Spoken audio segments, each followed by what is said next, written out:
નમસ્કાર મિત્રો, Gujarat market YouTube ચેનલમાં તમારું સ્વાગત છે। મિત્રો, આજના આ વિડીયોમાં આપણે રાજકોટ માર્કેટ યાર્ડના ભાવ શું રહ્યા છે તેના વિશે વાત કરીશું। પણ તે પહેલાં મિત્રો, જો તમે દરરોજના રાજકોટ માર્કેટ યાર્ડના ભાવ જાણવા માંગતા હોય તો નીચે આપેલા લાલ કલરના સબસ્ક્રાઇબ બટનને દબાવીને સબસ્ક્રાઇબ કરી લો અને પાછળ રહેલા બેલને પ્રેસ કરી લો, જેથી રાજકોટ માર્કેટ યાર્ડના ભાવનો મેસેજ તમને મળતો રહે।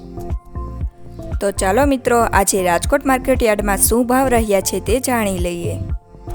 ઘઉં લોકવન 594 થી 610, મગફળી ઝીણી 960 થી 1180, મગફળી 925 થી 1103, કપાસ 1321 થી 1505,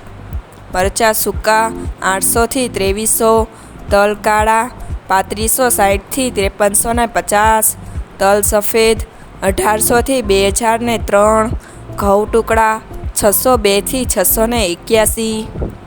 જીરું 3450 થી 3950, રાયડો 980 થી 1080, એળા 1170 થી 1240, ચણા 970 થી 1175,